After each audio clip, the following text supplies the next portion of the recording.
Welcome. So in this video we are going to discuss about the Metro New. So basically Metro New or New, whatever you want to call it, is the one which is being envisioned by the center right now, so that in the tier 2 and tier 3 city, instead of going full-fledged metro rails, a lighter version of the metro could be introduced, which will be able to decongest the road as well as would not be very capital intensive as well. So let's begin and try to understand what Metro New is.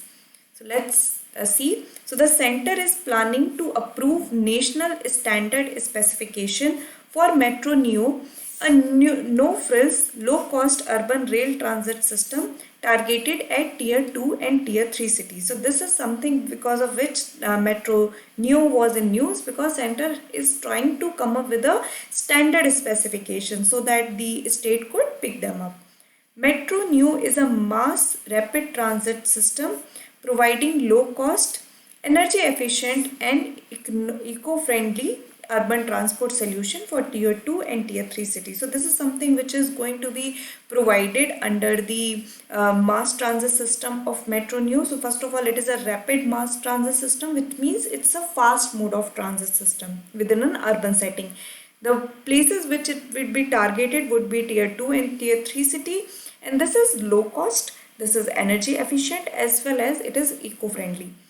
Drawing traction power from overhead wires, Metro New will not run on tracks but on roads. So this is also very interesting factor to remember, that for an example, if you have seen the metro construction, you have to create tracks for it to work.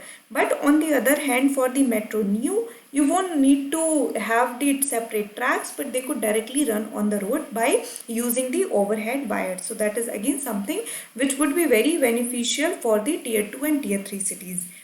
Metro Neos are lighter and smaller than conventional metro trains. So basically in size they are smaller and they are lighter. So they are basically the lighter version of the metros which you might have seen in the Delhi or Bangalore or other places. They cost about 25% of conventional system, but with similar facilities and are cheaper than other budget option Metro Light. So this is also why Metro Neo is being considered by the center, is because first of all it will be able to like build the whole system at 25% of the cost of the conventional metros, and also it is again cheaper than the other versions which are available in the Metro Light, which again cost around 40%. The Maharashtra government has already given a green signal for this state-of-art mass rapid transit system for Nasik. So basically Nasik is the like the city which has already have started the planning for the Metro New. So these are the few things that you need to know. Now let's just quickly also see what are the other transportation system in metros. So Metro Light, it is a light rail urban transit system being planned in India for city with lower ridership projection and as a feeder system for existing metro systems. So basically if you have availed the metro services for going to airport in Delhi, you might have known that there is a service of feeder bus. When once you like drop at a particular metro station, there is a feeder bus which will take you to Terminal 1. But similar kind of things, if it is being done by the another version of metro, that would be like the working as a feeder system to the main metro system. So Metro Light will work as a feeder system, and apart from that, it is actually targeted for cities where the rider, like the sheer volume of rider is not as much as in the big cities. It will lesser passenger capacity it at much less cost than the metro. So again the cost is one of the major factor why it is being considered. It will have dedicated tracks separated from the road. So basically even if it is like going to run on the road, we discussed in Metro Neo that it is going to be attached to overhead wires and it will not need tracks.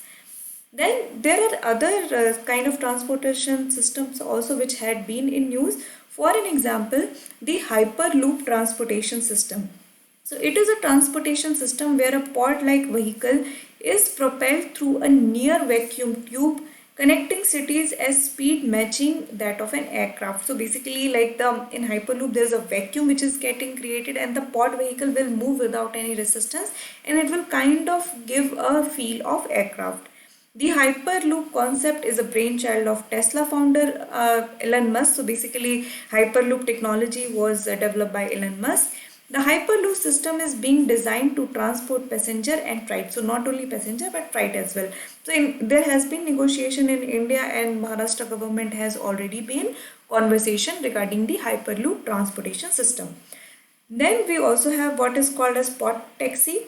So in 2017, the National Highway Authority of India had called the expression of interest, which means that they are interested in the concept, for India launching its first driverless pod taxi system on a 70-kilometer stretch from Dhola in Delhi to Manesar in Haryana. So pod taxi was actually, so Haryana, Manesar and the Dhola, that is basically the Gurgaon would be the in the between.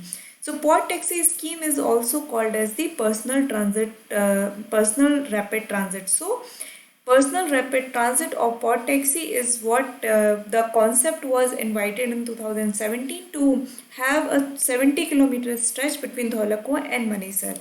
The personal rapid transit consists of driverless vehicle in the shape of pods which can hold 2 to 6 people each and run along a predetermined course at 80 to 130 km per hour. So that's the whole idea. First of all, it will be driverless vehicle. So that is one of the major component of pod taxi.